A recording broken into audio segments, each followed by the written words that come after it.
कि आखिर परमेश्वर क्या चाहता है घर के लिए या हम सब के लिए कि आज के दिन में जाने। परमेश्वर ने मुझे बहुत बड़ी बड़ी बातें नहीं बताई, एक छोटी सी बात बताई। वो ऐसी बात है कि वो बात में हम सब कहीं ना कहीं चूक रहे हैं। मैंने कहा परमेश्वर ये जो चीजें हैं क्या ऐसा है? उसने दिखाया, बहुत सारी चीजें दिखाई कि हाँ ऐसा ही है। आइए एक वचन को पहले पढ़ते हैं। मत्ती की पुस्तक 21 अध्याय, मत्ती की पुस्तक उसका 21 अध्याय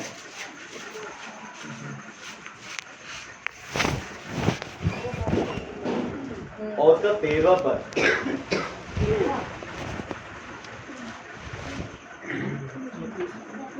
मत्ती और उसने कहा, लिखा है मेरा घर प्रार्थना का घर कहलाएगा। बस इतना ही लिखा है। यीशु मसीह ने कहा लिखा है मेरा घर प्रार्थना का घर कहलाएगा।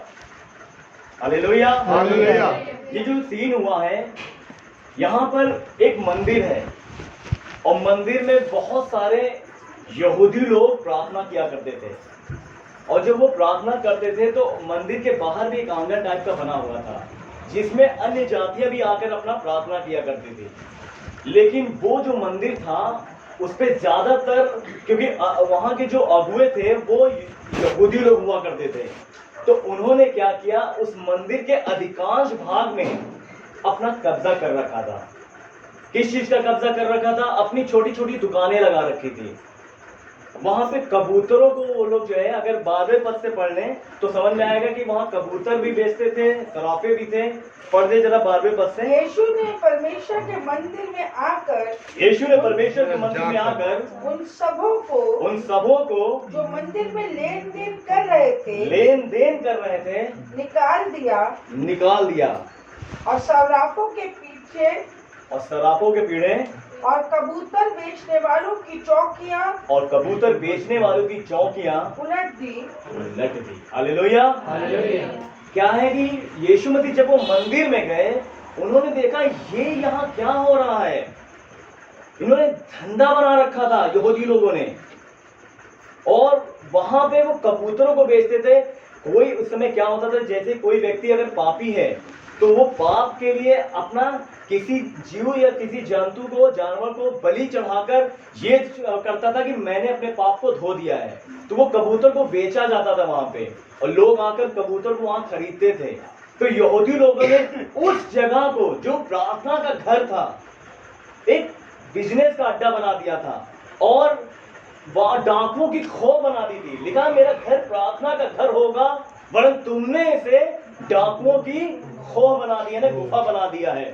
यीशु मसीह उस मंदिर में गए और देखा कि इस मंदिर में जो चीज होना चाहिए वो चीज उस मंदिर में नहीं हो रही थी, बल्कि कुछ और ही हो रहा था। और उन्होंने कहा लिखा है मेरा घर प्रार्थना का घर होगा, यानी कि उनका कहने वाला जो मंदिर है वो प्रार्थना का घर है।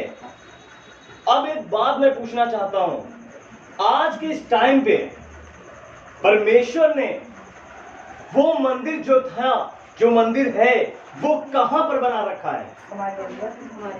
बिल्कुल सही जवाब है। पौलुस ने लिखा है पहला कुरिन्थियों में 3:16 में, 6:19 में 2 बार इस बात का जिक्र किया है। क्या तुम नहीं जानते कि तुम्हारी देह एक पवित्र आत्मा का मंदिर, और इसमें कौन निवास करता है? लिखा परमेश्वर का आत्मा इसमें निवास करता है। यानी कि वो मंदिर आज के टाइम का अगर हम देखें, वो मंदिर कहाँ है?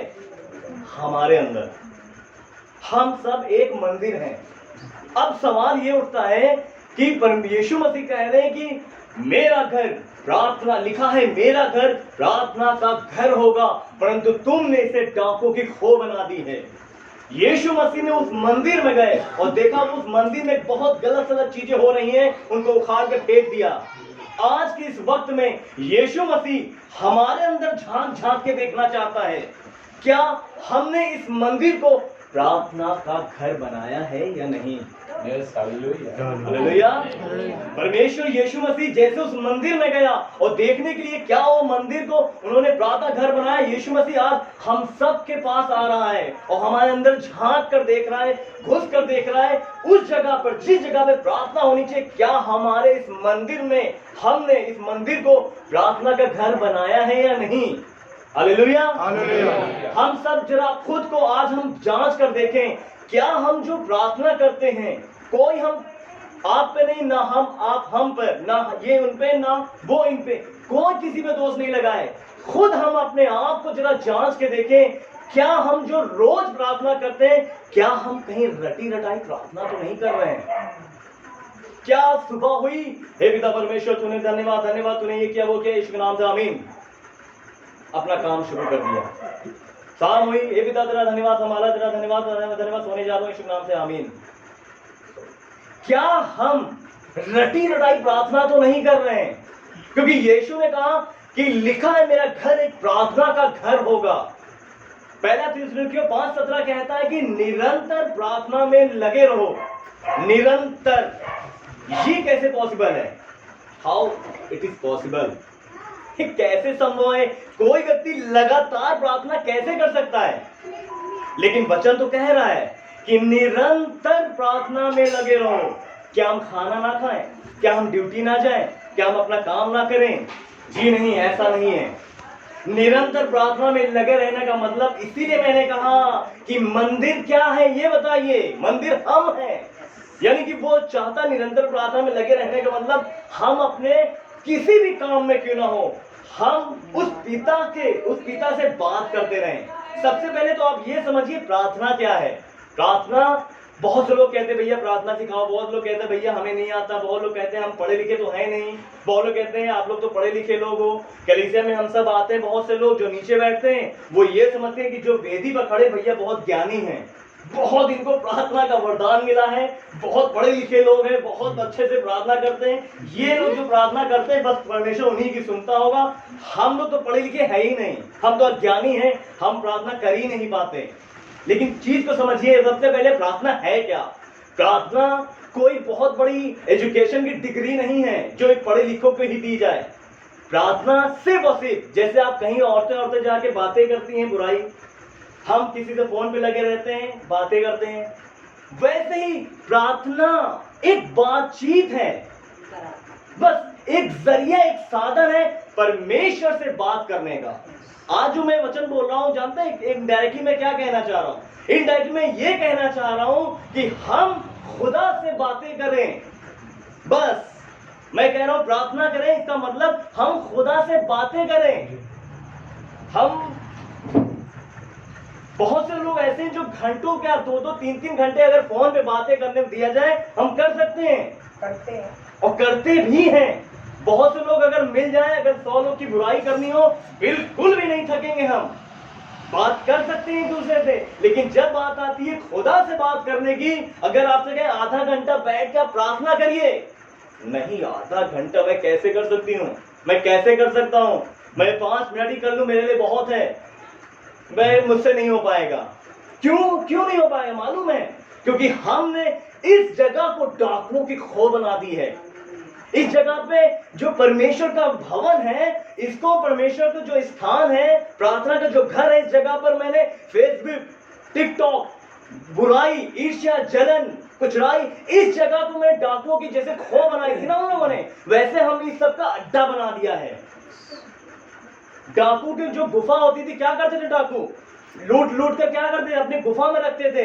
यीशु ने कहा ये मंदिर नहीं, तुमने इसे डाकुओं का अड्डा यानी गुफा बना दी, यानी कि जो तुम लूट के लाते हो रखते हो, आज हम वही कर रहे हैं। जो समाज में कुचराई, बुराई, टिकटॉक, फेसबुक, फालतू की जो बातें, वो इस जगह पे हम भरे हुए हैं। और यीशु आके झांक रहा है आपके अंदर, हमारे अंदर, और कह रहा है क्या किया है ये तुमने?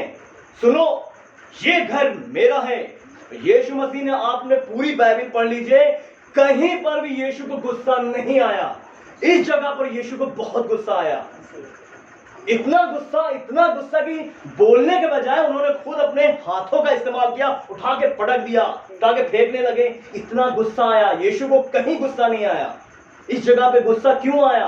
क्योंकि परमेश्वर का जो भवन है, इसीलिए वो कहता है पौलुस पहला कुरिन्थियों 3:16 में कि जो कोई इस मंदिर को नष्ट करेगा परमेश्वर उसे नष्ट कर देगा। इसीलिए वो कहता है कि परमेश्वर का जो मंदिर वो पवित्र है। और परमेश्वर आज हमसे सिखाता है, वो उसने मुझसे कहा मैं प्रार्थना के बारे में लोगों को बता।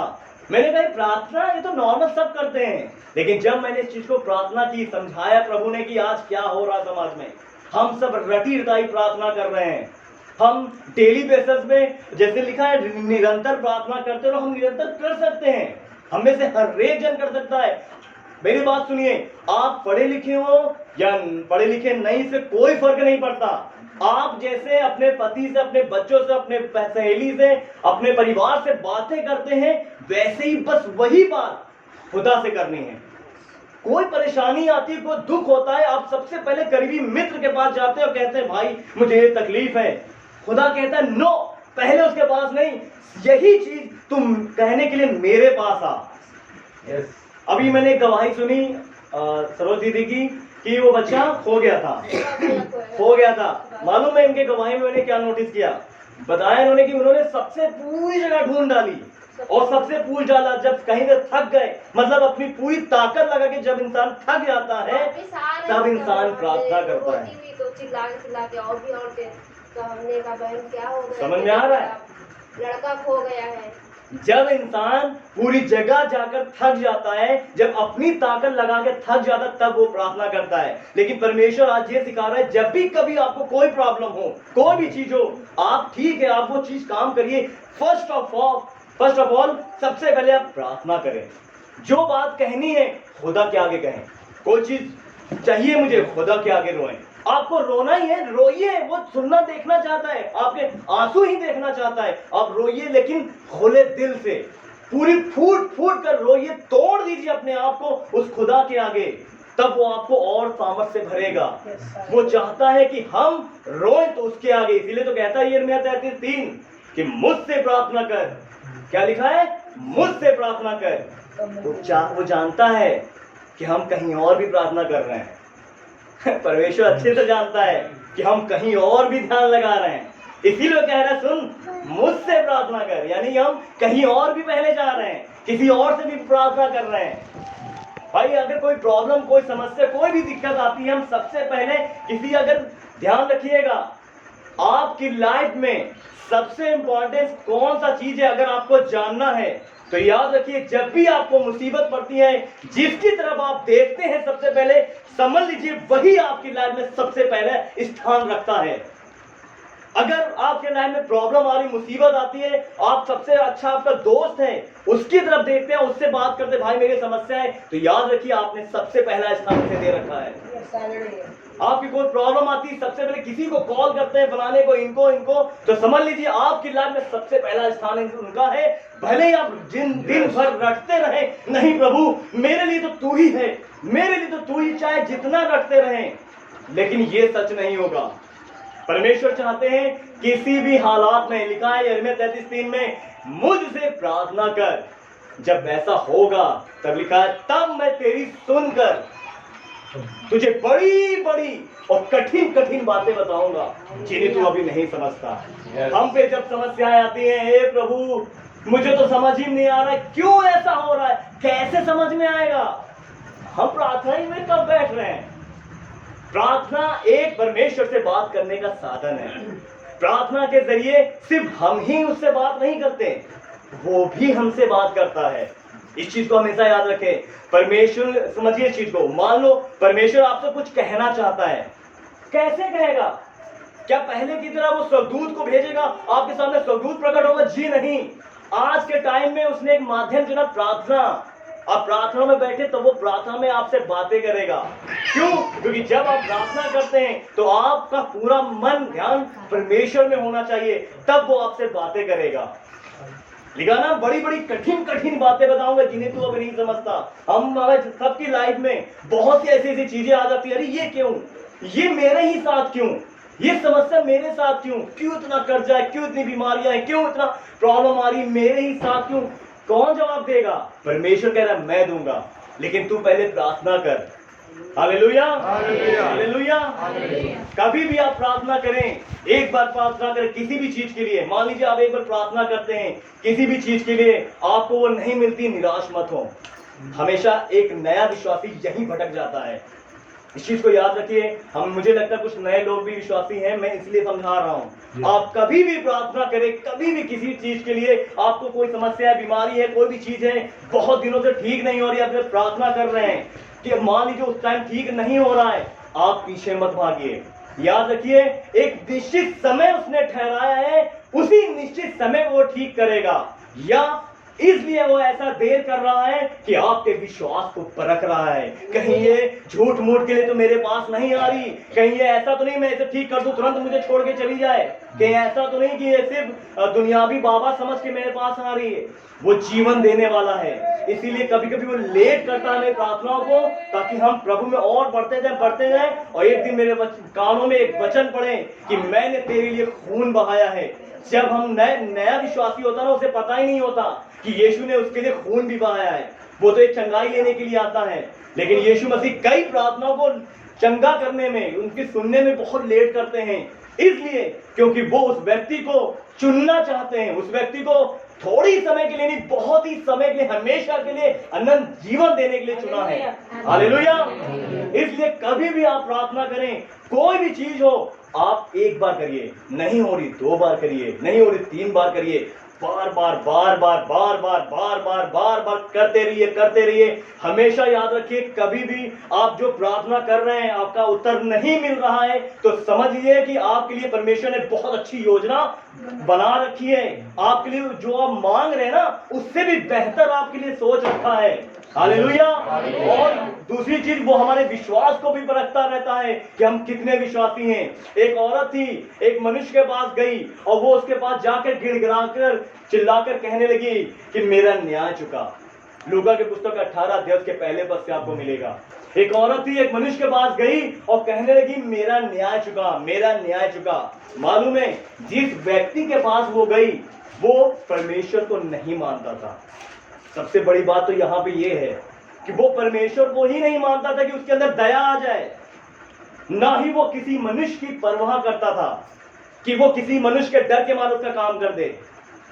समझिए इस चीज को, ना वो परमेश्वर से डरता था, इसीलिए लिखा वहां पर, और ना ही किसी मनुष्य की परवाह करता था कि मान लो मैंने इस औरत का न्याय नहीं चुकाया तो ये किसी मनुष्य के पास जाकर मेरे साथ गलत कर सकती है। इसीलिए लिखा है कि ना वो किसी मनुष्य की परवाह करता था, यानी कि वो किसी मनुष्य से भी नहीं करता था। और वो बार बार जाती रही, प्रार्थना करती रही, उसे गिड़गिड़ाती रही और कहती रही मेरा न्याय चुका, मेरा न्याय चुका, मेरे इस काम को बना दे, मेरे इस काम को बना दे। हम लोग भी प्रार्थना करते रहते हैं, प्रभु मेरे काम को बना दे। 2 बार 3 बार महीने पर बहुत से लोग इसी निराश में, जब काम नहीं होता तो सोचते हैं यीशु मसीह कुछ नहीं करता है, और वो उनको लोग भड़का देते हैं और वो मसीह को छोड़ के भाग जाते हैं। ये वही समय है हमारे विश्वास को परखने का। परमेश्वर ने हमें चुना और हमारे विश्वास को परखा। जब आप किसी भी चीज के लिए प्रार्थना करें तो प्रार्थना निरंतर करते रहें। वो औरत निरंतर प्रार्थना करती रही। अंत में लिखा हुआ है कि वो अंत में कहने लगा, ये औरत रोज रोज मेरे पास आ जाती है, मेरे नाक में दम कर रखा है, चल मैं इसका न्याय चुका देता हूँ। उसने जो ना परमेश्वर से डरता था, ना ही किसी मनुष्य के परवाह करता था, उसने उसका न्याय चुकाया। जैसे न्याय चुकाया, ये दृष्टांत यीशु मसीह ने कहा, और तुरंत यीशु मसीह कहते हैं सुनो ये अधर्मी न्याय क्या कहता है। यीशु मसीह ने कहा सुनो ये अधर्मी, जो अधर्मी है, और न्याय क्या कहता है। यानी कि वो कह रहा था कि ये बार बार मुझसे बोल रही है, लाओ मैं इसका न्याय चुका दूं। तो यीशु मसीह ने कहा सुनो, ये जब अधर्मी होकर एक विधवा की जो औरत थी उसकी प्रार्थना सुन सकता है, तो हे विश्वासियों, वो तो तुम्हारा स्वर्गीय पिता है, वो तुम्हारी प्रार्थना क्यों ना सुनेगा। प्रार्थना आप करें, निरंतर प्रार्थना करते रहें। आपके जीवन में लग रहा है कि काम नहीं हो रहा है, कोई बात नहीं, मैं फिर भी प्रार्थना करूंगा। ये एक सच्चे विश्वासी की निशानी है कि जब कोई एक सच्चा विश्वासी प्रार्थना करता है, जब काम नहीं भी हो रहा होता है, तब भी वो कहता है कोई बात नहीं, मैं अवश्य ही प्रार्थना करता रहूंगा। जब तक मेरी सांस है मैं प्रार्थना करता रहूंगा और परमेश्वर अवश्य ही मेरी इस प्रार्थना को सुनेंगे। क्योंकि वो खुद कह है सुनो यह धर्मी है, पर जब उसका न्याय चुका सकता है, अरे वो तो स्वर्गीय पिता है, वो तो तुम्हारे मांगने से पहले जानता है तुम्हारी क्या क्या आवश्यकता है। इसलिए परमेश्वर यीशु मसीह ने खुद कहा कि सुनो यह धर्मी न्याय क्या कहता है, जब भी आप प्रार्थना करें तो सबसे पहले, मैं एक बात और कहना चाहूंगा, जब भी आप प्रार्थना करें तो सबसे पहले एक चीज के लिए प्रार्थना करें कि हे परमेश्वर मेरे को अपने जैसा बना, हे परमेश्वर मुझे अपने स्वभाव में बदल, हे परमेश्वर मुझे तेरी अच्छाओं पर चलना सिखा, हे परमेश्वर मैं जो मांगता हूं या मैं जो मांगती हूं तेरी ही इच्छा के अनुसार हो। क्योंकि यीशु ने भी जब गतसमनी में प्रार्थना की तब भी यही कहा, मेरी नहीं तेरी मर्जी, तेरी इच्छा पूरी हो। हालेलुया। जब भी आप प्रार्थना करें हिम्मत ना हारे, किसी भी हालात में। हो सकता है 1 महीना बीतेगा, हो सकता है 2 महीना, 3 महीना, साल भर। मैंने ऐसी सी गवाहियां सुनी है, लोग 20-20 साल तक प्रार्थना में करते रहे और 21वें साल उनके जीवन में काम हुआ है। ऐसे ऐसे विश्वासी मैंने देखे हैं। यीशु मसीह ने आज का जो वचन दिया है वो ये चाहते हैं कि हम इस जो अड्डा है, ये जो परमेश्वर का भवन है, इसे डाकुओं का अड्डा ना बनाएं, टिकटॉक का अड्डा ना बनाएं, फालतू चीजों का, गलत चीजों का, अडल्टरी का अड्डा ना बनाएं, व्यभिचार का अड्डा ना बनाएं, फालतू चलन का अड्डा ना बनाएं, बुराई का अड्डा ना बनाएं। इस जगह पे हम प्रार्थना का घर बनाएं। ये जो घर है परमेश्वर ने दिया है, लिखा परमेश्वर का आत्मा इसमें वास करता है। यानी परमेश्वर चाहता है कि हम हर पल हर क्षण प्रार्थना करें। आप खुद अपने आप में जांचें कि कब आपने, किस दिन आपने एक अच्छे से प्रार्थना की थी, किस दिन आपने रटी रटाई प्रार्थना नहीं की थी, किस दिन आपने जो है सच्चे खुले हृदय से रो रो कर, आहें भर भर कर अपने दुखों को, अपनी बातों को उस खुदा के हाथों में रख दिया था। आप खुद अपने आप को जांचें कि कौन सा वो दिन था जिस दिन आपने प्रार्थना की थी। क्योंकि आजकल हम जो प्रार्थना कर रहे हैं नॉर्मली रटी रटाई प्रार्थना कर रहे हैं। परमेश्वर इससे नाराज है, जैसे वो उस मंदिर से नाराज था और उसने जाकर उलट पुलट कर दिया। ऐसा ना हो कि वो हमारे अंदर आकर हमें उलट पुलट कर दे। वो आज सिखाना चाह रहा है कि इस जो अड्डा है, ये जो भवन है, मंदिर है, इसे अड्डा ना बनाए डाकुओं का, टिकटॉक का, गलत बातों का, सांसारिक बातों का। और निरंतर प्रार्थना में लगे रहें, चाहे कैसे भी हालात हो, हिम्मत ना हारे, प्रार्थना करते रहे करते रहे करते रहे करते रहे। जैसे कि एलिया ने भी किया था।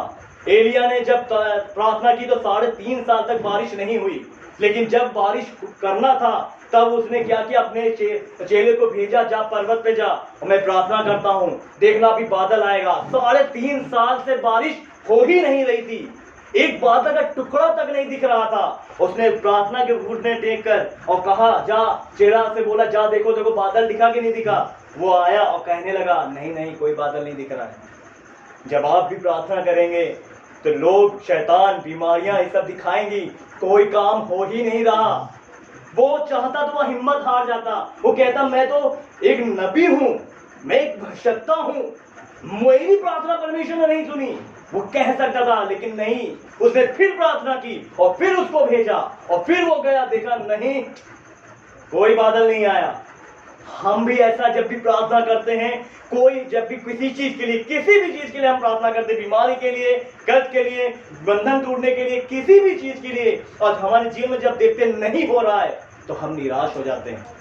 वो एक नबी था, हम तो एक आम मनुष्य हैं। वो कह सकता था कि मैं तो नबी हूं, मेरी प्रार्थना क्यों नहीं सुनी जा रही है। नहीं, उसने फिर प्रार्थना की तीसरी बार और फिर उसको भेजा, जा और देख बादल दिखा, कह रहा नहीं दिखा।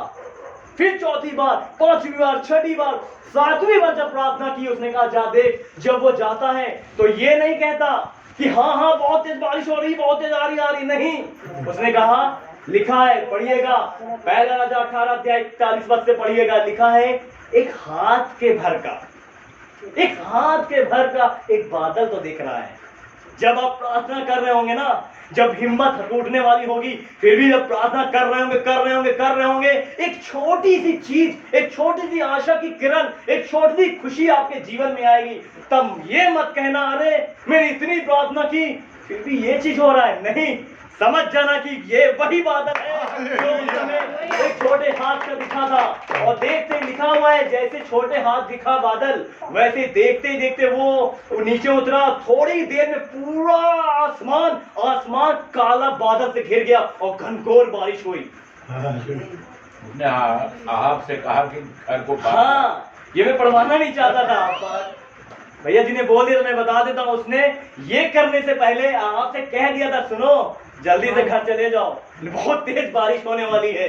उसने यकीन ही नहीं कर रहा था वो। सोचिए, उसे पहले ही पता था। लेकिन आज परमेश्वर आपसे बता रहा है कि आपके जीवन में खुशियां देने वाला है, जैसे उसने यहाँ आपको बताया। फर्क इतना है कि हम उस लिमिट तक प्रार्थना करें, उस समय तक प्रार्थना करें, उस टाइम तक प्रार्थना करें। ये नहीं कि एक दो बार कर लिया, नहीं हो रहा छोड़ दिया। आप निरंतर प्रार्थना करते रहें और अपने प्रार्थना जीवन को जांचें। मैं एक बार फिर से कहूंगा, हम सब जो मसीही लोग हैं अपने प्रार्थना के लाइफ स्टाइल को जांचें, प्रार्थना के जीवन को जांचें। आप निरंतर प्रार्थना करते रहें। आप गाड़ी चला रहे हो फिर भी आप मन में कहें, प्रभु तेरा धन्यवाद तू मेरे साथ है। आप बातें कर रहे हैं, यही प्रार्थना है। आप खाना बना रहे हैं, प्रभु तेरा धन्यवाद तू मेरे साथ है, खाना बनाने में मदद कर। आप काम कर रहे हैं, प्रभु तेरा धन्यवाद मैं काम में मदद कर। आप गाड़ी कुछ भी काम कर रहे हो, बिजनेस में हो, कहीं भी हो, आप बोले हे प्रभु तेरा धन्यवाद मेरे काम में सहायता कर।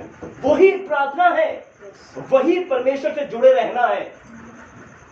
प्रार्थना का मतलब परमेश्वर से बातें करना है। और जब आप इस तरह से करते हैं तो आपके ऊपर कोई भी प्रहार का कोई भी असर नहीं होने पाएगा। क्यों? क्योंकि शैतान देखेगा ये तो हर टाइम परमेश्वर से बातें करता है, ये हर टाइम परमेश्वर से जुड़ा रहता है। Hallelujah, hallelujah. परमेश्वर ने आज हमें सिखाया कि हम सब प्रार्थना में मजबूत बने और निरंतर प्रार्थना करते रहें और हिम्मत न हारें, निरंतर प्रार्थना में लगे रहें। जैसे वो विधवा उस मनुष्य के पास जाती रही, एलिया 7 बार प्रार्थना की, वैसे ही हम निरंतर प्रार्थना करते रहें और अपने इस भवन को जो मंदिर है इसे डाकों का अड्डा ना बनने दें। Hallelujah, hallelujah. परमेश्वर वचन से आपको आशीष दे। प्रभु का धन्यवाद।